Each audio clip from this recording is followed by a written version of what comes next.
This is the second interview we hold with Darya, and this time together with Mihail, with Mike, and Steve. Could you start? Yeah, good evening, everybody. Good Hi, evening, everyone. Earthlings.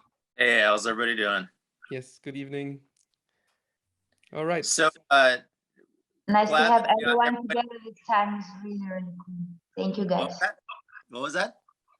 Nice to have everyone together this time. Okay. So it's beautiful to have everybody together this time. We want to talk about the war that's going on in Ukraine and how we can get the people that are listening to this and involved. And ultimately, we set intentions that all of this is going towards peace in Ukraine, peace all throughout the world.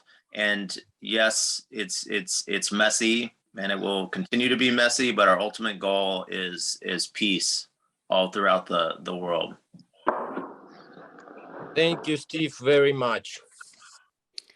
Okay, as a beginning, Mihail, could you tell us about what's been happening on the ground? The last time we spoke was 2 weeks ago, and we are more than, we're very interested. Excited is the wrong word in this case, but to hear what's been happening around you in Ukraine. Well, the situation on the front is not very much different. We've been discussed last time.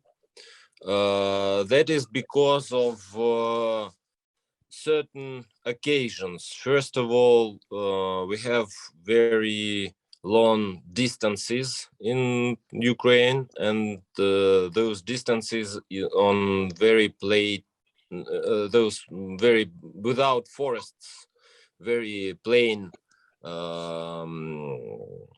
territory, and so it's very difficult to attack for Russian troops. And nowadays it's not about battling of troops, it's about attacking of artillery. And we have of course a lot of people lost, but nevertheless the enemy for 2 weeks, and we suppose that this will be the same for the next 2 weeks, until we will collect our forces, our weapons we've already got on our borders just several days ago. And but the main problem of the region, of course, it's about refugees. The front line is about 20 kilometers from Zaporizhia, hard battling, and we now sometimes hear the sound of the cannons. A lot of wounded people, a lot of refugees. For the last time, we have now in Zaporizhia about 150,000 refugees from Donbass, from Mariupol region, from Donbass in general. So a lot of people who need just humanitarian help. And this war, it's just another, I can say, proof of humanity for different parts of our society, of Ukrainian society, and it's a proof of humanity for European and in general the world society, and the attitude of the world to this war. And so Ukrainians can say only great words, help, thank for our asking for help. And nowadays, if we have stand by for 2 weeks more, I think that Ukrainian troops will have the opportunity to begin the attacking some attacks on the front, and we are looking for how our army will return our land, because a lot of death, a lot of criminal there, a lot the Russians change on in our cities, towns, villages. They change Ukrainian flags to Soviet flags. You see, is just something from our past, from 30 years ago. A quick question, two things.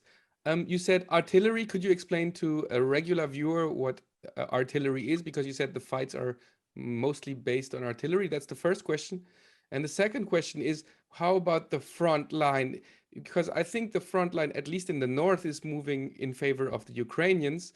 But in your city, it seems like it's a stalemate, right? So it's not changing.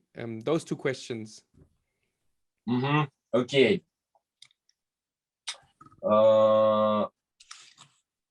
When we speak about artillery, we have to mention that there are two types of, in general, of army artillery. Usual artillery, it's the length of the gun is about 3 meters. If the gun have a length of about 3 meters, 3.5, it will be a howitzer.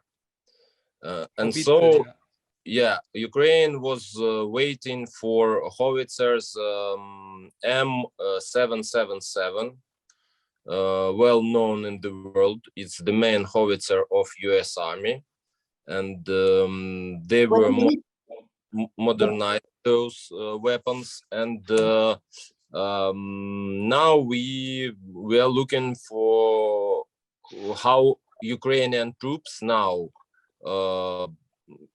got necessary knowledge how to use them and how to operate them, and we have some notices from the front line that in Kharkov region already Ukrainian troops used those equipment in battle. I read that Germany is sending 7 Haubitze. I read it this week to Ukraine. But you see, when US sent about 77 or about 80 devices, 7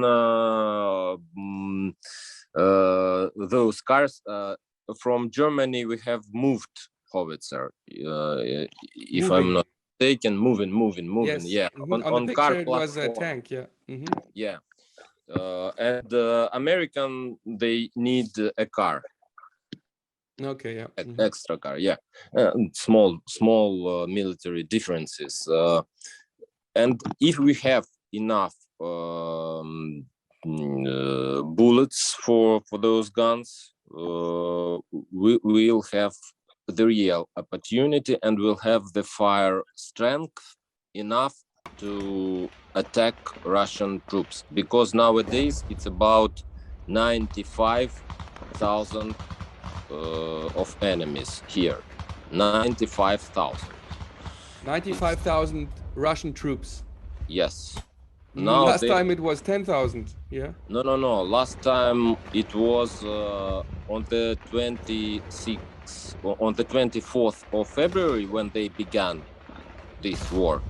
It was about 180, and we now, I can say, deleted half an army. I mean, those who were killed and those who were wounded, but it's about 60,000 people, and that's why Russians don't have enough people to reorganize their troops. Are you talking just about your region or all of Ukraine? No, all over Ukraine. You see, it's a very big theater of battle, of war. And it concludes Kharkov region, it's Donbas region, and the south region, it's from Kherson to Zaporizhia.